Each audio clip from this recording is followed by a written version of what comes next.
Oke, halo semuanya. Selamat datang kembali di Tabloid Bintang, channel YouTube-nya @tabloid bintang. Dan sekarang di sini kita kedatangan tamu yang luar biasa, yaitu ada Kak Fanda Raini. Seorang presenter dan juga seorang influencer. Dan di sebelah kanan saya ada seorang penyiar juga bernama mantan. Sekarang emang udah enggak, Kak? Enggak. Ada seorang MC dan juga seorang penghasil cuan. Dia adalah Kak Agung Prakoso.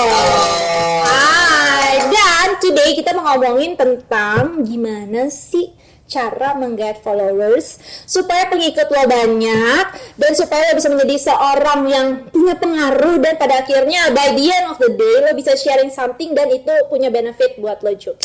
Nah, kita mau ngomong pakarnya. Kita mulai dari siapa? Mbak Fanda dulu ya. Boleh. Kita mau tanya nih Kak Fanda, gimana topiknya mencari influencer. Tapi aku pengen tahu dulu, apa sih gimana mendapatkan followers. Tapi pertama-tama aku mau nanya dulu, apa sih sebenarnya itu yang kita ketahui dengan followers itu? Followers sebenarnya gampang aja. Jadi kata follower itu kan adalah orang yang memfollow, ya nggak sih? Kalau followers kita ya udah orang yang memfollow kita atau memfollow aku gitu. Dan mereka ini adalah orang-orang yang pastinya akan mengikuti atau mengetahui apapun yang kita upload, ya kan? Kenapa mereka memfollow? Karena mereka ibaratnya kayak nggak pengen ketinggalan apa yang kita update atau mereka kepo aja sama kehidupan kita. Ada ya, jadi emang sengaja ngikut lo karena cuma kepo. Itu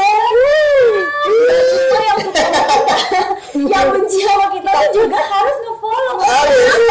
Dia lo update pada saat dia upload sesuatu yang mungkin bisa kayak gue bully. Iya. Jadi Apa ya, bisa menghujat gitu kan. Jadi sebenarnya kalau sebenarnya nggak apa-apa. Followers lo itu banyakan haters atau banyakan lovers, itu oke. Yang penting follower lo banyak. Mau nanti dia mau benci dia lo nggak apa-apa ya. Jadi saingan-saingan itu juga suka memfollow juga ya untuk lihat sampai di mana perkembangan kita gitu ya. Benar. Nah, kalau followers buat Mas Agung. Oke. Kalau menurut aku followers ini adalah sebenarnya ya tadi kalau yang disampaikan sama Anda tuh udah bener banget gitu. Followers yang ikut udah sesimpel itu gitu. Followers yang ngikutin kita gitu. Tapi sebenarnya kalau konteksnya kita untuk menjadi seorang influencer, content creator atau apapun itu, followers itu adalah komunitas yang kita bangun gitu. Orang-orang yang kita hubungkan untuk jadi komunitas kita gitu as personal. Gitu, mereka adalah orang-orang yang update dengan kegiatan kita gitu, mereka yang appreciate kegiatan kita ataupun orang yang mengomentari, mengkritisi ataupun menghujat atau apa itu, mereka gimana pun adalah bentuk komunitas. Mereka berkumpul di akun kita kan, gitu, di akun kita, mereka adalah komunitas kita gitu, jadi secara nggak langsung. Nah, jadi ya itu gitu.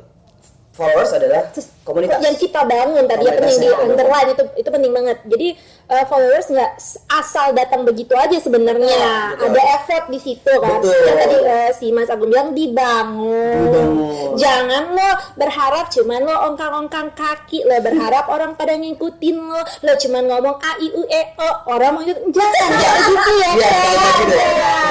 Nggak gitu caranya. Lo marah-marah di Instagram lo, nggak pagi nggak malam lo berharap orang ikut lo, hello ya kan? Tapi kalau marah-marah sih kalau bisa juga. Ada juga kan? Ada juga. Dikemas dong. Itu balik lagi kita ke jenis-jenis influencer. Nah, jadi nanti iya kan? Nanti itu tadi baru followers ya. Ingat kata kuncinya. Tadi ada sesuatu yang dibangun, berarti ada effort. Nah, kedua, seberapa penting sih followers ini buat kita? Misalnya para influencers, para selebgram, or whatever it takes. Siapa duluan yang mau jawab? Anda. Kalau menurut aku followers itu penting banget karena mereka itu yang mensupport kita, atau itu tadi aku bilang mereka even mereka hate kita juga, mereka juga kadang nge-likes kok. Atau kayak itu disebar-sebarin ke orang-orang kan kayak lihat deh gitu kan, misalnya contoh kasusnya. Nah, dari yang kayak dia rumpiin itu bisa jadi ada yang nyangkut malah jadi suka sama kita yang tadinya malah nggak tahu kita itu siapa. Oh, jadi ada untungnya ya, Kak? Ya. Justru kalau aku menganggap itu ada untungnya. Ya. Jadi haters tuh memang jangan-jangan seseorang yang benar-benar love sama haters kita. Haters itu adalah fans yang tertunda. Oke. Benar. Benci lama-lama jadi cinta. Itu yang harus hati-hati sebenarnya. Jadi followers itu penting banget buat aku dan sebenarnya buat yang lainnya juga penting gitu. Jadi ini seperti hubungan love and hate relationship gitu. Iya bener. Oh benar. Complicated lah bisa dibilang followers. Kenapa orang bisa follow kita gitu kan? Gitu. Yes. Kalau dari gue pribadi, seberapa penting followers buat kita? Jawabannya adalah sangat penting. Karena balik lagi ketika kita mau fokus untuk menjadi apa ya namanya ya pelaku kreatif di sosial media gitu, followers adalah hal pertama yang harus kita pikirkan gitu. Apa yang mau kita sajikan ke mereka gitu? Apakah yang kita sajikan relate gitu? Jadi makanya emang yang paling pertama kita harus fokuskan gitu ya adalah itu gitu. Konten apa sih yang mau kita sajikan gitu? Dan kemana nih? Ke siapa nih gitu? Segmennya harus jelas. Gitu. Udah. Tadi ada niche makanya ada kategori gitu. Lo mau menyajikan ini untuk siapa gitu? Bahasanya pun beda-beda ketika kita mau fokus misalnya gue pengen jadi influencer kategori family nih gitu, otomatis yang harus kita sajikan dengan konsisten dan apa namanya yang sering tuh ya apa sih sebetulnya Apaan regular? continue ya harus paling dominan ya berhubungan dengan family gitu. Jadi emang fokusnya gitu sih sebenarnya ketika kita mau fokus ya, ini untuk orang yang mau fokus ya, bukan untuk semua orang nih gitu. Ketika orang mau fokus berkarya di sosial media, sajikan ini bukan untuk lo gitu. Jadi prinsipnya gitu, sajikan ini mostly untuk followers lo gitu, untuk followers kamu gitu. Nggak ya gue lo, aku kamu nih kayak lagi gebetan ya.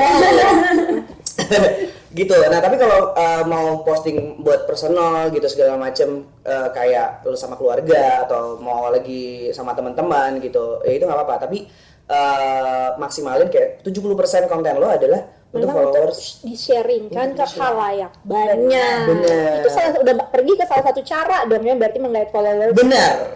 Itu dia. Itu cara dari Mas Agung ya, colongan gue ya. Oke, jadi salah satu caranya itu adalah kita harus tahu kita apa yang mau kita bagikan. Betul. Gitu, sehingga tepat sasaran ya. Yes. Nah, kalau ke Kak Vanda gimana Kak Vanda? Kalau aku gimana cara dapat followers itu harus konsisten posting. Jadi kalau aku tuh minimal satu hari satu feed, dan kita harus ada story juga. Jangan cuma satu, tapi kayak minimal 3. Karena itu sangat ngaruh banget sama algoritmanya Instagram atau sosial media kita. Sehari 3 Story kan? Oh story, oh ya Story. Kalau feed 1 aja cukup. Kalau mau lebih juga nggak apa-apa. Nah sekarang supaya menarik ya kan, menarik orang lain untuk mau stay di Instagram kita, artinya dia pengikut setia. Itu isi kontennya tadi selain memang harus terarah, fokus, kategorinya apa, ada faktor-faktor lain nggak? Misalnya fotonya tuh harus bagus, harus mengundang apa gitu kan, ini gimana coba? Kalau untuk feed yang pasti foto tuh harus cerah, kecuali emang kalian mau postingnya tentang bintang-bintang atau tentang lampu jalan malam hari kayak gitu tuh, ya udah emang itu udah sepatutnya malam gitu kan lampu. Tapi kalau emang siang, usahakan yang terang, terus yang jelas fotonya gitu, terus juga harus kreatif. Misalnya kalian biasa postingnya tentang olahraga, jangan juga cuma kayak olahraga ngecilin perut, udah gitu aja stabil. Tiap hari push up aja. Kalau perut bukan push up ya? Apa sih sit up aja, tapi harus banyak cara. Kayak misalnya aku bikin kayak olahraga di kasur aja gitu buat yang mager kayak gitu. Tapi itu benar-benar it works untuk kecilin paha dan perut gitu. Jadi aku nggak cuma salah-salah doang gitu. Jadi harus dikemas lagi ya, dan cari alternatifnya gitu kan. Dan itu waktu itu aku lagi iseng banget, aku emang lagi semager itu olahraga, dan aku bikin di atas tempat tidur. Tapi emang tempat tidur yang bukan yang terlalu lembut, emang yang rata gitu kan. Aku bikin di situ. Udah, dan itu waktu itu sampai di repost sama beberapa akun olahraga di Instagram. Padahal itu aku cuma dari iseng. Jadi kita nggak pernah tahu nih, ada video yang kita bikin seniat mungkin malah nggak booming, yang kita bikin kayak iseng doang itu malah bisa jadi booming dan di repost sama orang-orang. Berarti agak random ya, rumusan itu ya. Random. Tapi pokoknya kalau yang kayak hal-hal baru itu biasanya malah jadi booming gitu. Oke, I see. Kayak misalnya ada kan yang bikin beauty kayak makeup ke minimarket, makeup ke pasar, itu makeup ala pandemi gitu. Nah misalnya, iya terus dia bikin tuh full makeup gitu sampai concealer apa segala, cantik banget. Orang komennya apa? Malah jadi lucu kayak, masa kalau minimarket doang kayak gitu sih kak? Masa cuma beli telur ke warung kayak gitu? Tapi komen-komen itu kan meningkatkan engagement kita. Gitu. Intinya gimana caranya untuk mereka komen aja. Dan itu harus dibales ya kayaknya ya, biar biar dia menjadi pengikut setia gitu. Tapi mungkin kalau kayak komennya udah 8.000, Ya itu mah tergantung kebijakan hati dan kebaikan kita aja untuk ngebalesnya ya. Saya nggak komes nih kan. Terakhir kali lihat ini baik ya? Itu banyak banget. Iya ribuan ya. Ngomongin Ayu Ting Ting, coba ngomongin Ayu Ting Ting di Instagram, pasti komennya banyak. Ini lo ya? Iya. Coba. Kalau nggak lo dihujat, kalau salah-salah. Iya. Nah, kalau caption ngaruh nggak? Caption juga. Ngaruh. Tidak banyak caption nih. Enggak juga. Jadi karena sekali lagi ya karena basicnya di sini gue kan TV kerja sama Fanda yang emang influencer. Karena gue bukan influencer kan gitu. Jadi gue akhirnya nyari pola gitu. Kayak ngelihat pola-pola dari masing-masing influencer tuh punya cara sendiri untuk narik followers dan untuk narik engagement kan gitu. Jadi gimana sih cara buat kita nambahin followers gitu? Kalau pertanyaannya kayak gitu, gue lihat ternyata di sini nemuin patternnya banyak gitu stepnya. Nah, that's why kita punya apa ya namanya di ATV ini komunitas kita untuk komunitas influencer ini kita ada modul step by step untuk gimana caranya step awal untuk membuat Instagramnya jadi menarik gitu. Nah, Salah satunya si caption ini. Sampai caption ini gitu ya dimulai ya tadi kalau udah bisa ngebahas display picture dulu deh gitu. Display picture-nya penting, bio-nya juga penting, kasih tahu lo tuh apa sih, siapa, lo tuh siapa gitu. Karena orang kalau mau follow lo kan pasti pengen tahu dulu dong ini siapa gitu. Enggak mungkin dia bodo amat follow aja. Enggak mungkin kan? Enggak mungkin kan gitu. Habis itu lihat feeds-nya menarik enggak nih gitu. Nah, tadi kalau misalnya berbicara mengenai kualitas terang gitu di sini maksudnya adalah jelas dan nggak ngeblur kali ya gitu. Sama jangan overlight juga. Iya. Karena kalau over itu misalnya beauty nih over, dia sini malah jadi putih kena cahaya gitu, jadi nggak kelihatan. Kan buat influencer akhirnya nih ya setelah aku telusuri gitu ke influencer mereka sangat cinta matahari.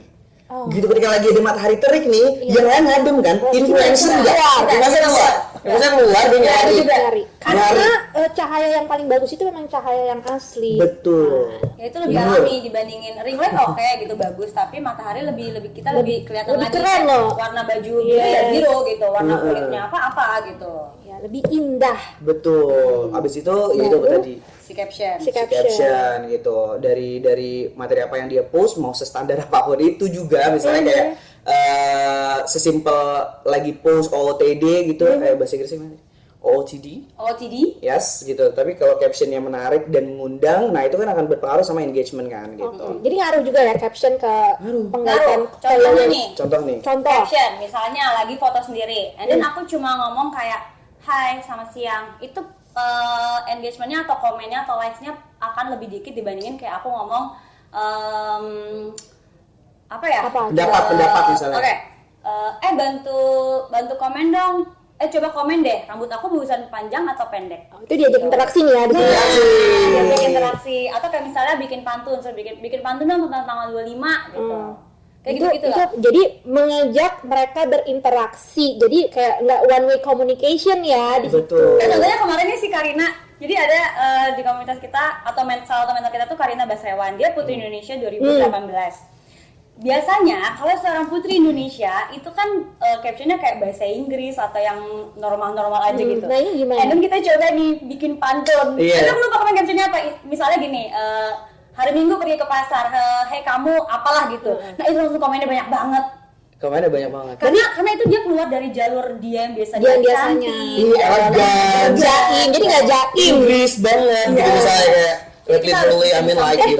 Berarti sesuatu yang agak dikemas agak humoris itu juga membantu ya, yang agak kocak-kocak itu ya. Banget. Terima kasih Kak Fanda dan Kak Agung untuk tips-tipsnya.